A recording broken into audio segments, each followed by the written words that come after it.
Here from Sky Sports, I'm Vicky Patterson. In today's news, we will be discussing what the traditional sport football was really like in the pre-industrial era. With a very special interview from Glen Coco, we are excited to present this special news piece to our viewers. Over to you, Deborah. Hi, my name is Deborah Scott, and today I will speak about pre-industrial. In the early 1700s and 1800s, pre-industrial people lived in rural areas. These areas were dominated by agriculture. Small villages were family tradition years before. However, people were very restricted to their small villages as there was very little transport. The only transport available was roads and walking, but walking was very dangerous. On the other hand, there was also horses, but horses were owned by the upper class. The lower class had to work sunrise from sunset, 7 days a week, unless church was assigned. The only times the lower class didn't work was when they were given holidays. We now know them as holidays. They were farming and labouring jobs for the lower class and farm or drinking house owners. These roles were for the upper class people. As for the women on the other hand, they had to stay at home doing the household jobs. These duties consisted of cooking, cleaning and looking after the children. In normal families, the boys would follow their father's footsteps, and as for the girls, they would be at home admiring their mother's hard work. From university with new knowledge or sport they had discovered and created.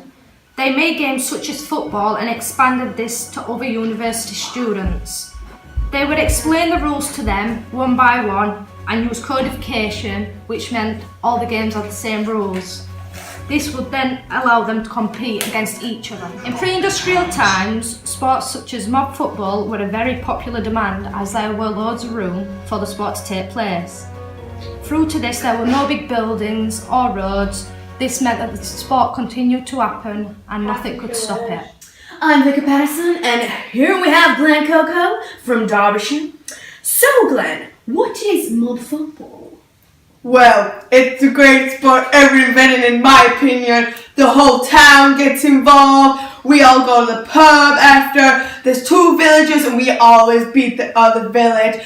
It gets everybody, the whole community, all the men, everywhere playing this passionate game.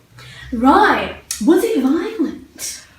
Oh, I'll tell you what. The amount of times I've had black eyes, broken fingers and broken legs.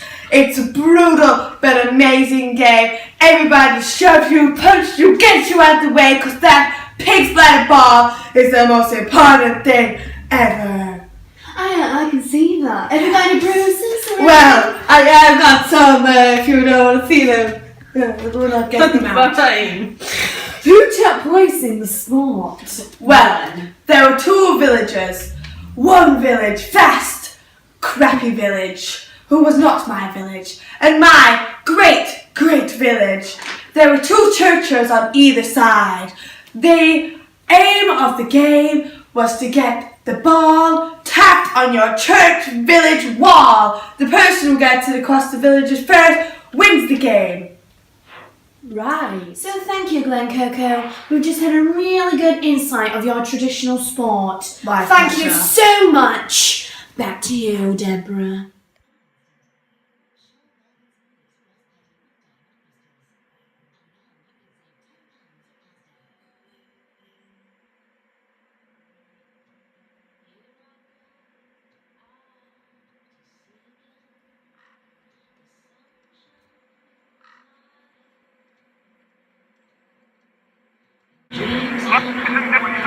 A person coming in to town in a car and think, what's going off here? All these people congregating, and then all of a sudden they see a great rush of people and surrounded by a lot more people, and they think, I can't make this out. Then they'd see them pushed up against a wall and they'd think, what's going off here? And they wouldn't have a clue what it was all about, and they'd think it was a free-for-all.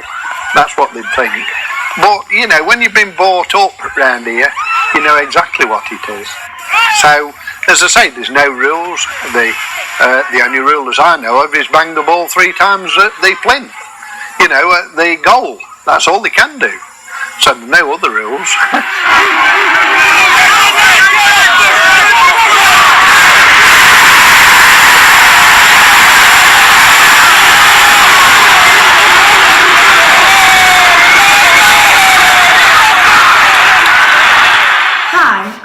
Bell and I'll be taking place of Deborah today. In the Industrial Revolution, people had to work long hours, which took away their opportunities to play sports. Cities were now full, and due to the increasing population in the housing industries, there was less room to play sport due to damages that this could cause. This left time for sports to be played on special occasions, such as holidays and festivals. The upper class had more time to play games such as cricket or tennis. Canals and roads were being introduced, meaning that more people could play the games and also they could play against other cities. The lower class were forbidden to play games such as Aspro and football, as they could receive injuries which could lead to them having time off of work. Also, this could cause damage to cities, houses or factories. Mob football was began to be played less and less. The beginning of modern day football. While the sport was widely played by youngsters all over England, it was banned at schools because it was very brutal. Lack of rules governing players' conduct often resulted in injuries and chaos. That is why, in the 19th century, clubs felt the urge of creating rules, so they gathered together and formed the Football Association. In the United States, the sport became known as Football Association. As the 1960s began, rules and regulating play and roughness in the field were made. It can be said that the clubs that created more strict football rules are the ones who invented the game as we know it today. But there was one problem during that time. Each club or town played with their own set of rules. So when there were meetings from different teams, it was often ended in dispute as to what rules should be followed.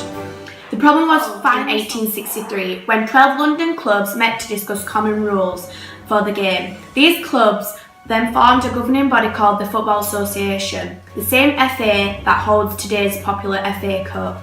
From England, it is easily spread to other European countries such as Spain, France, the Netherlands and Sweden. Eventually, these countries gathered to form a governing body of football that will oversee international games, and the FIFA came to be. FA increased the popularity of football and helped in spreading it throughout the world. It became known as football, and football in different countries, but in the United States it became known as soccer. So it's back to the studio now with me. Sky Sports is finishing up now, but I would like to say thank you to Glenn Coco, who is an inspiration of mob football, who has played the sport. Also, Deborah, who was really unwell after a certain amount of interviews, and then followed through by Holly. Thank you so much for watching, and I hope you have an insight of mob football. Thank you.